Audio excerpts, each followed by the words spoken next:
सभी स्टेटों में मुसलमानों से वोट लेने के बाद फिर हक तलफी की गई है। इन तमाम सेकुलर पार्टियों से मुसलमानों के हक को हमें छीनना भी है और ये हक हम इन तमाम पार्टियों से छीनेंगे और छीनने के बाद उत्तर प्रदेश में इस बार बिना मजलिस इत्तेहादुल मुस्लिमीन के कोई भी सरकार नहीं बनने देंगे। ये हमारा ये वचन भी है, ये वादा भी है।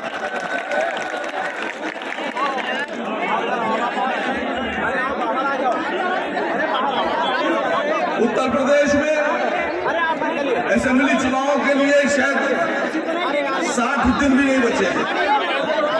60 दिन के बाद हम सब इस उत्तर प्रदेश में चुनाव में उतर जाएंगे।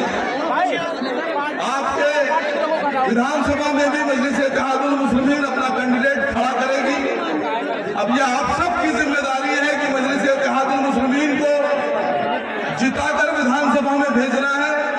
यहां पर जिताने का काम आपका है और विधानसभा में इस रामनगर से आपकी आवाज को उठाने का काम मजलिस के विधायक का होगा।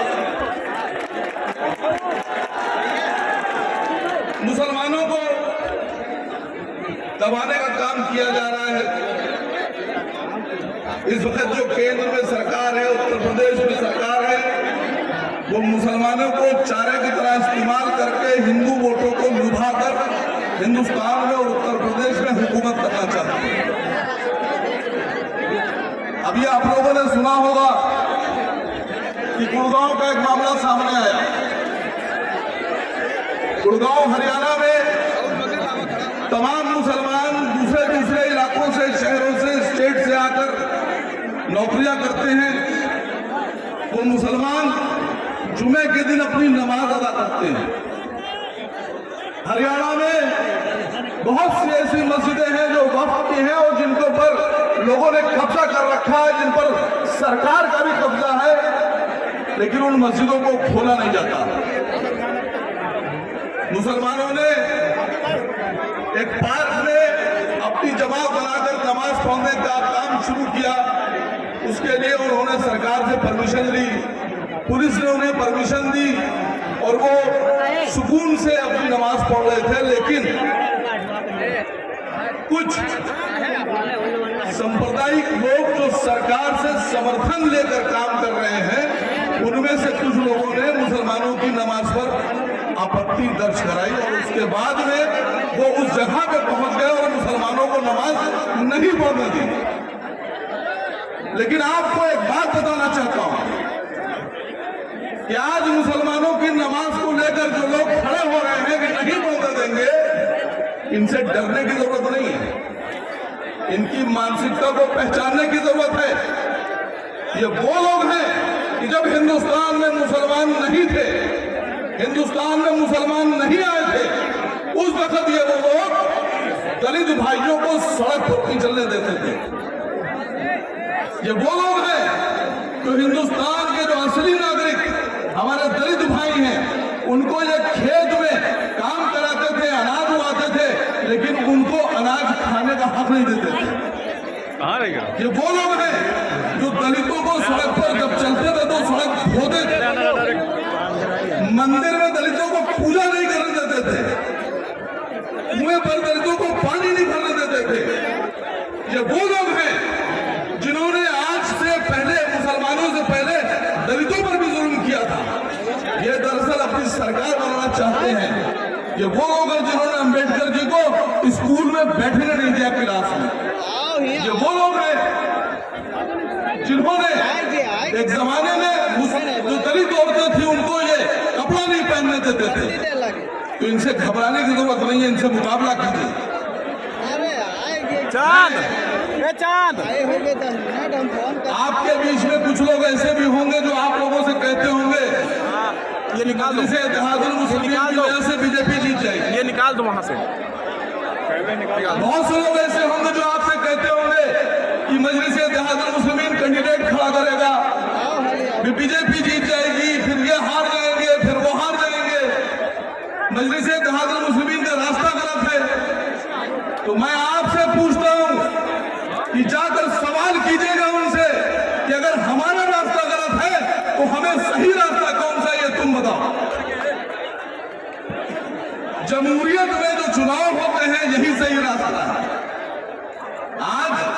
तीर तलवार और घोड़ों का रास्ता नहीं अपनाया जाता है। आज का रास्ता है कि हम चुनाव में उतरेंगे, अपने कैंडिडेट खड़े करेंगे, उन्हें जिताएंगे और विधानसभा में भेजकर सरकार बनाएंगे। अगर हमारा रास्ता गलत है तो तुम्हारा रास्ता कौन सा है? तुम्हें बताना होगा कि तुम्हारा रास्ता कौन सा है। हम अगर अपने हक की बात करते हैं, अपने लोगों की बात करते हैं, अपनी सरकार की बात करते हैं, अपने मुख्यमंत्री की बात करते हैं, अपने डिप्टी सीएम की बात करते हैं, अपने प्रधानमंत्री की बात करते हैं, तो हम बीजेपी के एजेंट कहलाते हैं। लेकिन मैं आप लोगों से पूछ रहा हूं कि आप में से जितने लोग भी यहां दिख रहे हैं, यहां से लेकर इधर तक, क्या आप लोग सरकार बनाना नहीं चाहते अपनी? कितने लोग सरकार बनाना चाहते हैं? कितने लोग ये चाहते हैं कि आपका मुख्यमंत्री बने? अगर आप सब ये चाहते हैं कि सरकार बने आपकी, आप सब ये चाहते हैं कि मुख्यमंत्री बने आपका, तो आपको वोट देना होगा, आपको अपने लोगों को जिताना होगा। जिताएंगे आप? इस बार वोट भी हमारा, सरकार भी हमारी। अभी तक क्या होता था? वोट हमारा, सरकार तुम्हारी। अभी तक क्या करते थे? कैंडिडेट उन्होंने दिया, हमसे वोट लिया, और जब सरकार की बात आई तो खुद मुख्यमंत्री बने, अपने लोगों को बनाया, अपने घर के लोगों को बनाया। इस बार ये चलने वाला नहीं है दोस्तों, इस बार ये होने वाला नहीं है।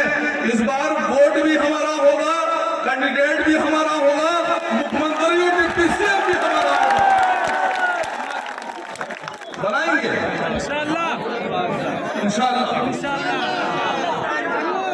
इस बार ये तमाम लोग, चाहे वो समाजवादी पार्टी के लोग हों, अभी कर लेंगे, चाहे बहुजन समाज पार्टी के लोग हों, चाहे कांग्रेस पार्टी के लोग हों, चाहे भारतीय जनता पार्टी के लोग हों, इन सबको अब किसी ये समझ में आना चाहिए कि मुसलमान अब चारा नहीं है, मुसलमान अब इस्तेमाल होने वाला नहीं है।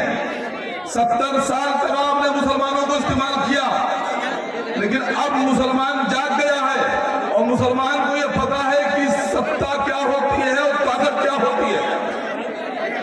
आपको पता है मुख्यमंत्री की ताकत? आप में से कितने लोग जानते हैं कि प्रधानमंत्री और मुख्यमंत्री की ताकत क्या होती है? बहुत ज्यादा। मुख्यमंत्री की ताकत बता रहा हूं आपसे। आपको दूर रखा गया सत्ता से। त्रिपुरा में दंगा करते हैं, आसाम में दंगा करते हैं, दिल्ली में दंगा करते हैं, और दंगा करने के बाद अरविंद केजरीवाल साहब डर के मारे, दहशत में अपने ही नेता ताहिर हुसैन को जेल भेजते हैं। कोई बोलने वाला नहीं है। मुख्यमंत्री की ताकत बता रहा हूं आपसे। एक मुख्यमंत्री की ताकत यह होती है कि एक बार आप अपना मुख्यमंत्री बनाइए, फिर हम बताएंगे दंगा कैसे रोका जाता है। गिरबानों से पकड़कर दंगाइयों को जेल में ठूसा जाएगा, और कोई नाहक और मासूम ताहिर हुसैन को जेल नहीं भेजा जाएगा। यह है आपकी ताकत। नेता आम आदमी पार्टी का लड़ाई लड़ रहे हैं असद साहब, नेता बहुजन समाज पार्टी का लड़ाई लड़ रहे हैं असद साहब, नेता समाजवादी पार्टी का लड़ाई लड़ रहे हैं असद साहब। तो जब सब नेताओं की लड़ाई असद साहब लड़ रहे हैं, तो सबका वोट किसको मिलना चाहिए? किसको मिलना चाहिए वोट?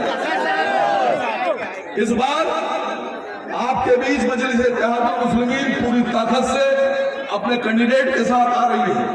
अब आपका यह फर्ज बनता है कि आपको अपनी पार्टी को आगे बढ़ाना है।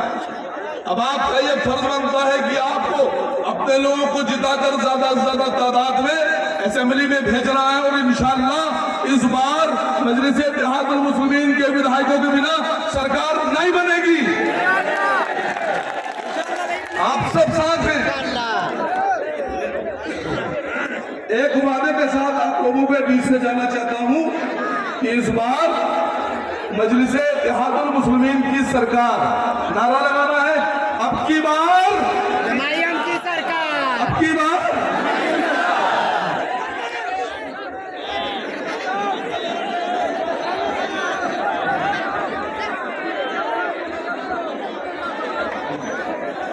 अब आपके बीच में बाराबंकी रामनगर के आवेदन आवेदक प्रत्याशी जिनका आप लोगों को काफी देर से इंतजार था, मैं चाहता हूं हमारे बड़े भाई विकास श्रीवास्तव जी आए और मंच संभालें। विकास श्रीवास्तव। बहुत बहुत शुक्रिया जनाब सलमान भाई।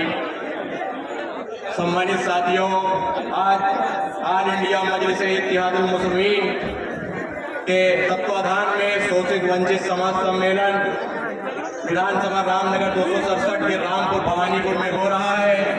उस पर चलकर हैदराबाद की धरती से आए हमारे शेर हिंद, हमारे महबूब नेता, संसद रत्न बैरिस्टर असदुद्दीन ओवैसी साहब का मैं तहे दिल से देवा और महादेवा की पावन धरती पर तहे दिल से हार्दिक स्वागत और अभिनंदन करता हूँ। सम्मानित साथियों, हमारे प्रदेश से चलकर आए प्रदेश अध्यक्ष जी जनाब शौकत अली साहब का भी मैं तहे दिल से इस्तकबाल करता हूँ।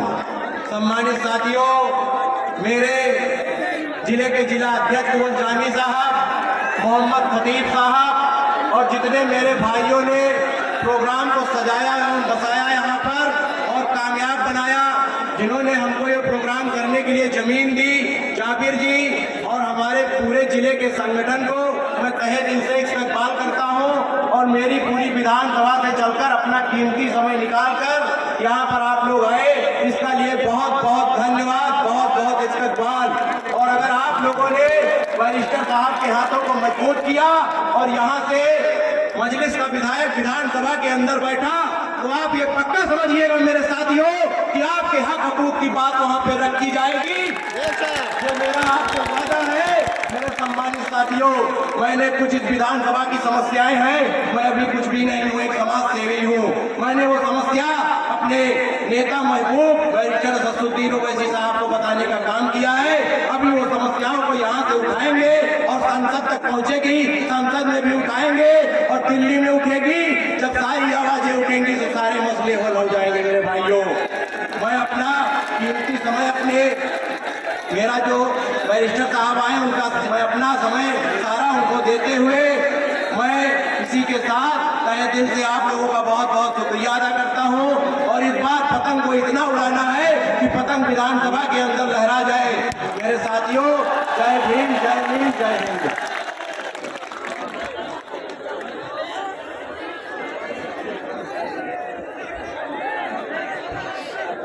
अस्सलामु अलैकुम वरहमतुल्लाहि वबरकातुहू।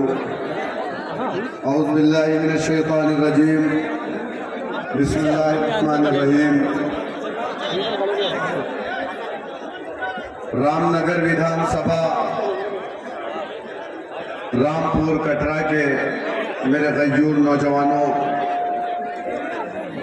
हम सब के महबूब, हमारे लीडर, हमारी पार्टी के कौमी सदर, काबिल एहतराम इज्जत माब आली जनाब बैरिस्टर असदुद्दीन ओवैसी साहब दाइस पे तशरीफ फरमा,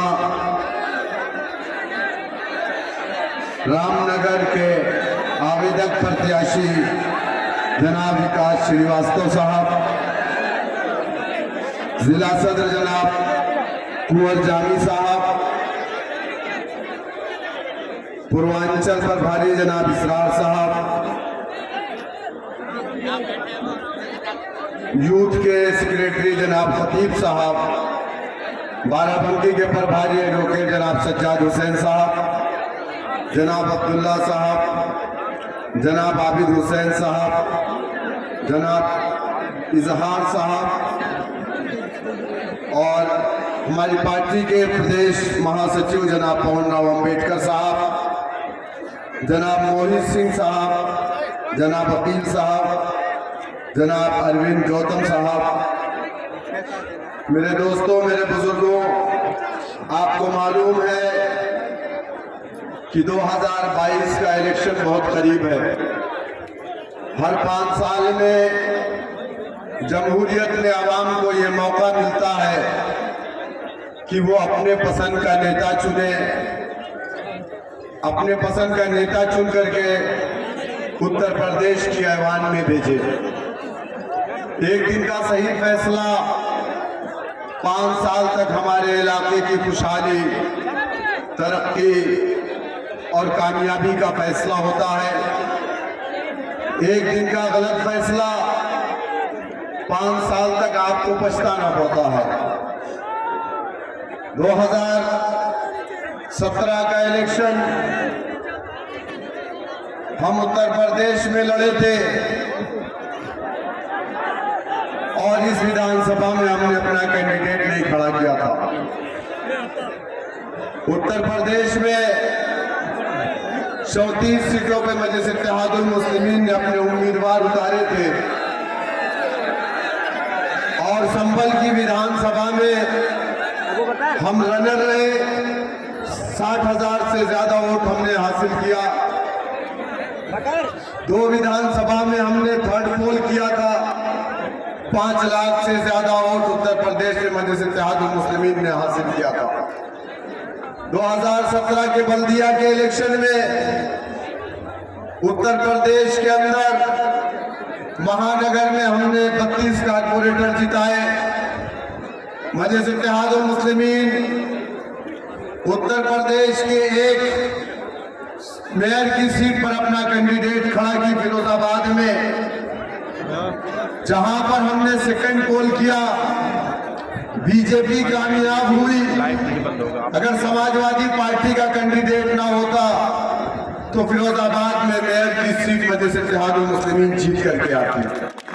हमारे वोट को समाजवादी पार्टी ने काटा और फिरोजाबाद में बीजेपी को फायदा हुआ। मेरे दोस्तों, मेरे बुजुर्गों, ये इल्जाम हम लोगों पर लगता है कि हम बीजेपी की बी टीम है, इससे हमें कोई फर्क नहीं पड़ता। जब मान्यवर काशीराम जी ने बहुजन समाज पार्टी का गठन किया था तो कांग्रेस पार्टी में काम करने वाला हमारा दलित भाई यही बात कहता था मान्यवर काशीराम जी के लिए। कहता था काशी आया है और कांग्रेस को हरा देगा। लेकिन मान्यवर काशीराम जी ने अपने रास्ते को तब्दील नहीं किया। आपको मालूम है हिंदुस्तान की पार्लियामेंट में 131 MP SC ST का होता है। 22.5% सीटें रिजर्व है हिंदुस्तान के अंदर SC ST के लिए। बावजूद उसके आजाद हिंदुस्तान में दलितों के कमर में झाड़ू बांधे गए ताकि उनके पैरों के निशान ना रहे। इसी आजाद हिंदुस्तान में जब दलितों का 130 से ज्यादा MP हिंदुस्तान की पार्लियामेंट में था, दलितों के गले में मटकी लटकाई गई ताकि वो जमीन में ना थूके वरना जमीन नापाक हो जाएगी। इसी आजाद हिंदुस्तान में जब दलितों की नुमाइंदगी 131 थी हिंदुस्तान की पार्लियामेंट में, उनकी बहन बेटियों के साथ बलात्कार होते थे। हैंडपंप से या कुएं से उन्हें पानी नहीं लेने दिया जाता था। अगर वो शिकायत लेकर के प्रधान या मुखिया के पास जाता था तो लोग कहते थे तेरा काम यही है, तू दलित है, तेरी हिम्मत कैसे हुई हमारे पास तू शिकायत लेकर के आ रहा है। जिस समाज के पास 131 MP था उस समाज आज मैं आपको बता दूं, देश का तो कोई धर्म नहीं है, इसके नाम हमेशा जाति धर्म पे लड़ा जा रहा है। इसी के नाम पे टिकट भी बांटा जा रहा है, इसी के नाम पे बंटवारा भी किया जा रहा है। समाजवादी पार्टी की मैं असलियत आपको बताता चलूं, आप लोग सुनेंगे तब तो बोलेंगे। समाजवादी पार्टी की मैं असलियत आपको बताता चलूं, समाजवादी पार्टी की बिरादरीवाद के नाम पर किस तरह बांट रखा है। अभी आखिरी में सबसे चुनाव जो सिंपल से हुआ था 2019 में लोकसभा का चुनाव हुआ, मुसलमानों की आबादी यहाँ 22% है।